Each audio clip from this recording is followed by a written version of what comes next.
మీ ఎలాంటి వ్యాపార ప్రకటనలకైనా వెంటనే మా ఛానల్ సంప్రదించండి. హాయ్ హలో నమస్తే, welcome back to our channel. నేను శిరీష.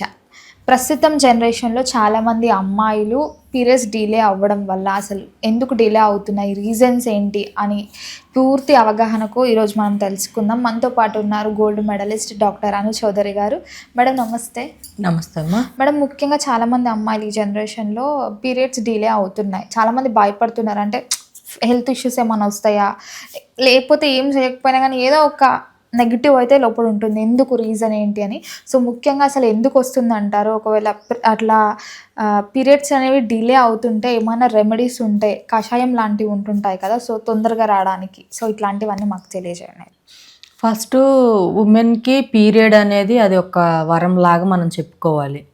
ఏ ఉమెన్ అయితే ఎవ్రీ మంత్ రెగ్యులర్ పీరియడ్ వస్తూ ఆ పీరియడ్ కూడా ఆ పీరియడ్ టైం కూడా 2 to 4 days ఫ్రీ బ్లీడ్ అవుతూ ఆ తర్వాత ఆగిపోయి తనకి ఎటువంటి ఇబ్బందులు లేకుండా పీరియడ్ టైంలో లైక్ స్టమక్ పెయిన్ రావడం, క్లాట్స్లా రావడం, బ్లీడ్ అనేది పెయిన్ఫుల్ ఉండడం, బాగా స్మెల్ ఎక్కువగా లేకుండా ఇలా అవుతూ ఎవ్రీ మంత్ వస్తే ఆ ఉమెన్ ఒక మంచి అదృష్టవంతురాలని మనం చెప్పుకోవచ్చు.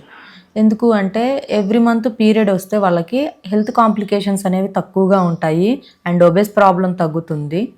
మెయిన్ ఇవి ఉంటాయి అండ్ వాళ్ళకి అదర్ హెల్త్ ఇష్యూస్ కూడా రావడానికి చాలా తక్కువ కారణాలు అనేవి ఉంటాయి.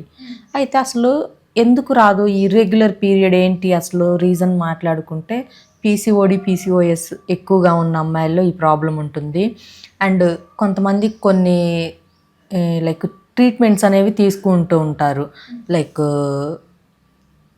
కొన్ని లేజర్ ట్రీట్మెంట్స్ కానీ, హెయిర్ ట్రీట్మెంట్స్ కానీ, లేదు అంటే కొన్ని సర్జరీస్కి కానీ కొన్ని మందులు వాడుతూ ఉంటారు. లేదు అంటే కొంతమంది ప్రొలాక్టిన్ కోసం కొన్ని ట్యాబ్లెట్స్ అలాంటివి వాడుతూ ఉంటారు. కొంతమంది కొన్ని ట్యూమర్స్ బర్న్ అవ్వడానికి వాడుతూ ఉంటారు. సో ఇటువంటి మెడికేషన్ తీసుకున్నప్పుడు పీరియడ్ ఆ టైంలో ఆ మెడికేషన్ తీసుకున్నప్పుడే డిలే అవుతుంది, ఆఫ్టర్ మళ్ళీ బాగానే వస్తుంది. సో అది పెద్ద ప్రాబ్లం అవ్వదు.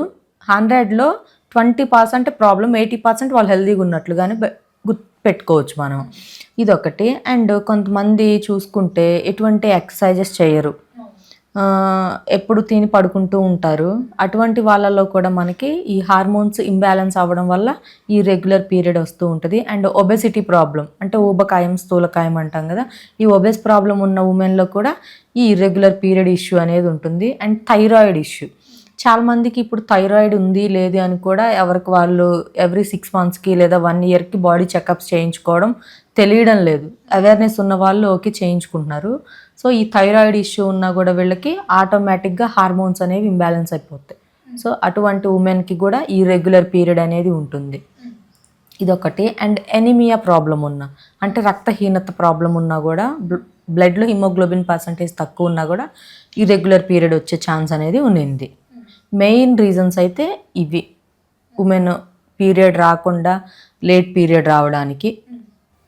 చాలామంది కూడా మేడం ఏదైనా పూజ ఉందన్నా, ఇంట్లో ఏదైనా ఫంక్షన్ ఉందన్నా పీరియడ్ ఆగిపోవాలని టాబ్లెట్స్ వేసుకుంటూ ఉంటారు. సో అది దీనికి ఎఫెక్ట్ అయ్యే ఛాన్సెస్ ఏమైనా ఉన్నాయంటారు? డెఫినెట్లీ. ఈ ట్యాబ్లెట్ వల్ల వీళ్ళు జస్ట్ ఏదో ఆ 10 minutes ఆ 1 hour ఫంక్షన్ కోసం పీరియడ్ని పోస్ట్పోన్ చేసుకుంటారు. దానివల్ల ఏమవుతుందంటే ఫస్ట్ వన్ వచ్చేసి వీళ్ళకి అనుకోకుండానే వీళ్ళకి బాడీ లావు అయిపోవడం ఒకటి ఉంటుంది. వీళ్ళ మూడ్ స్వింగ్స్ అన్నీ చేంజ్ అయిపోతూ ఉంటాయి. కోపం రావడం, చికాగ్గా ఉండడం, మరుస్తూ ఉండడం, జుట్టు పీక్కోవడం, ఇలాంటి హార్మోనల్ ఇంబ్యాలెన్స్ సిమ్టమ్స్ అన్నీ కూడా ఉమెన్లో కనిపిస్తూ ఉంటాయి. అండ్ కొంతమంది ఉమెన్కి అయితే ఈ ట్యాబ్లెట్ ఎఫెక్ట్ వల్ల ఫేస్ మొత్తం కూడా బాగా పింపుల్ అయిపోవడం, బ్యాక్ యాక్ని బాగా రావడం అలాంటిది ఉంటూ ఉంటుంది. అండ్ ఇదొకటైతే వీళ్ళు పీరియడ్ని పోస్ట్పోన్ చేయడానికి ఈ ట్యాబ్ తీసుకుంటారు కదా, వీళ్ళకి ఈ రెడ్ బ్లీడ్ ప్లేస్లో వైట్గా డిశ్చార్జ్ అనేది కొంతమంది అమ్మాయిలకు అవుతూ ఉంటుంది.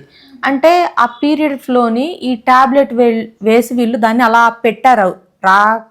ఎలా అంటే వచ్చే మనం ఒక దాంట్లో నుంచి వాటర్ వస్తుంటే దానికి మనం ఏదో ఒకటి అడ్డు అనేది పెడుతుంటాం కదా, ఒక రాయిని కానీ ఏదైనా, అలానే వీళ్ళు ఆ బ్లీడ్ బయటికి రాకుండా ఈ ట్యాబ్లెట్ వేసి దాన్ని అట్లా ఆపున్నారు. ఆ ఫ్లోని తట్టుకోలేక ఏమవుతుందంటే వీళ్ళకి వైట్ మ్యూకస్ లాగా డిశ్చార్జ్ టైప్లో అది వస్తూ ఉంటుంది. అది కొంచెం స్మెల్లీగా ఉండడం ఉంటుంది. అండ్ కొంతమంది ఉమెన్లో బాగా అబ్డామినల్ పెయిన్ ఉంటుంది. కడుపు నొప్పి అంటారు, అది బాగా ఉంటూ ఉండడం, చికాగ్గా బాగా ఉండడం, అండ్ ఫుడ్ కూడా ఎక్కువగా పిచ్చి పిచ్చిగా తినాలనిపించడం, ఇవి ఉంటాయి. ఇవన్నీ ఓకే, వీటిని మనం సెటరైట్ చేసుకోవచ్చు. కొన్ని మన రెగ్యులర్ లైఫ్ స్టైల్ మోడిఫికేషన్ తోటి వీటిని మనం దారిలో పెట్టుకోవచ్చు. వీటికన్నా ఇంకా major health issues like cancers లాంటివి రావడం కూడా జరిగే ఛాన్స్ అనేది ఉంటుంది.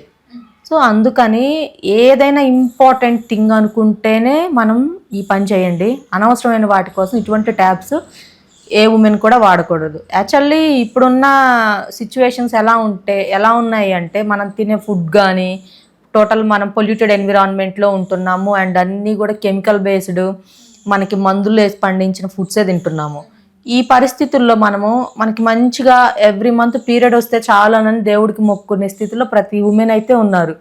బట్ ఇలా మంచిగా వచ్చే వాళ్ళు ఇలాంటి ట్యాబ్లెట్లు వేసుకొని మళ్ళీ లేనిపోని ప్రాబ్లమ్స్ అయితే ఫేస్ చేయకూడదు.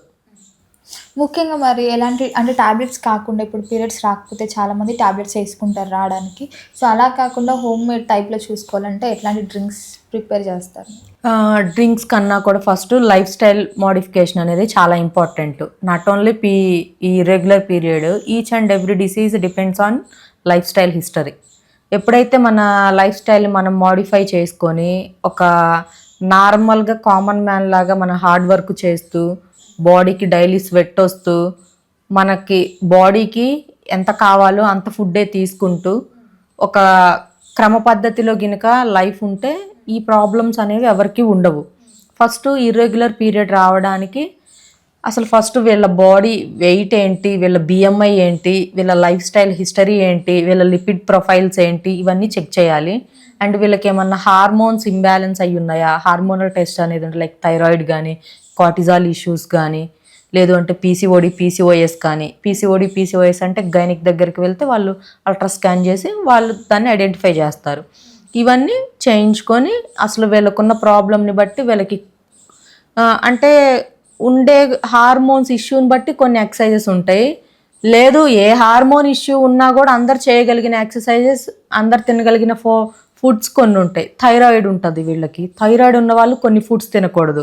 లైక్ హెవీగా మనకి దుంపలు అంటారు, దుంపలు కొంచెం తక్కువ తినాలి. అండ్ క్యాబేజ్, క్యాలీఫ్లవరు ఇటువంటివి తక్కువ తింటూ ఉండాలి.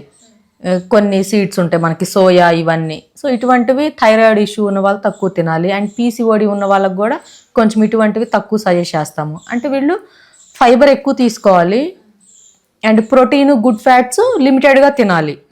మొత్తం మానేయమని కాదు, తగ్గించాలి కొంచెం. ఫైబర్ బాగా తినాలి అండ్ ఎక్సర్సైజెస్ బాగా చేయాలి. మార్నింగ్ ఒక 1 hour, ఈవినింగ్ ఒక 1/2 hour చేయాలి. ఇలా చేస్తూ ఉంటూ రెగ్యులర్లీ వీళ్ళు 5 to 6 or 7 liters of water తీసుకుంటూ ఉంటే ఆటోమేటిక్గా వీళ్ళ బాడీలో ఉండేదంతా కూడా హార్మోన్స్ అన్ని సెటరేట్ అవుతాయి, బెల్లి తగ్గుతుంది అండ్ వెయిట్ లాస్ అవుతారు. ఆటోమేటిక్గా వీళ్ళకి ఈ పీరియడ్ సైకిల్ అనేది స్టిమ్యులేట్ అయ్యి every month period cycle perfect అవ్వడానికి ఛాన్స్ అనేది ఉంటుంది. మెయిన్లీ ఒక డౌట్ ఏంటంటే, పపాయ తింటే కూడా పీరియడ్స్ వస్తాయి. పప్పాయ అనేది ఎవర్ గ్రీన్ ఫ్రూట్ అని చెప్పుకోవాలి. చాలామంది పప్పాయ తింటే అంటే మల్టిపుల్ రీజన్స్ చెప్తూ ఉంటారు. బట్ మన గట్కి మనం ఎప్పుడు తినని ఫుడ్ ఇస్తే అది దాన్ని తీసుకోదు. ఫర్ ఎగ్జాంపుల్ అన్నోన్ పర్సన్ మన ఇంట్లోకి వస్తే మనం రానివ్వం కదా, మల్టిపుల్ క్వశ్చన్స్ వేస్తాము, రకరకాల అనుమానాలు వస్తాయి. లైక్ మన బాడీ కూడా మన ఇల్లు లాంటిదే. ఇది కొత్త ఫుడ్ ఏమైనా తింటే అది దాన్ని తీసుకోదు. ఎందుకంటే దానికి మనం పుట్టిన దగ్గర నుంచి ఇప్పటి వరకు ఒక ఫుడ్ లోపలికి ఇయ్యడం అలవాటైంది. అప్పుడు కొత్తది వచ్చినప్పుడు దానికి అనుమానం వస్తుంది కదా, సో అది యాక్సెప్ట్ చేయకుండా బయటికి నెట్టేస్తుంది. లైక్ పప్పాయ తిన్నా కూడా ఇంతే. చాలామందికి పప్పాయ బాగా తినడం వల్ల దీంట్లో మనకేముంటుంది అంటే వైట్ బ్లడ్ సెల్స్ బాగుంటాయి అండ్ దానితో పాటు బెల్లీని కంట్రోల్ చేసే మంచి ప్రాపర్టీస్ అనేది మనకి పప్పాయలో ఉంటాయి. డైలీ రెగ్యులర్లీ ఎవరైనా కూడా ఒక బౌల్ పపాయ పీసెస్ తింటే దీనికి మల్టిపుల్ బెనిఫిట్స్ అనేవి ఉన్నాయి. అది కూడా ఉమెన్కి ఇంకా ఎక్కువ ఉంటుంది. ఎందుకంటే చాలామంది ఉమెన్లో చూసుకుంటే లైక్ ఫినాన్షియల్లీ ఉమెన్ స్ట్రాంగ్గా ఉండాలి అది ఇది అని చెప్పి మనకి చాలా చట్టాలు తీసుకొచ్చారు, చదివిస్తున్నారు. బట్ ఎన్ని చేసినా కూడా హెల్త్ పరంగా ఉమెన్ ఎప్పుడు కూడా తక్కువలోనే ఉన్నారు.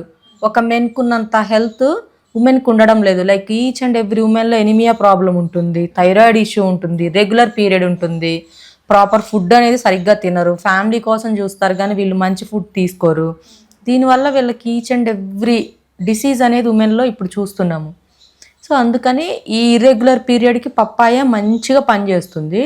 అయితే ఎవరైతే పిల్లల్ని కనాలనుకుంటున్నారో అటువంటి వాళ్ళు తీసుకోవద్దు.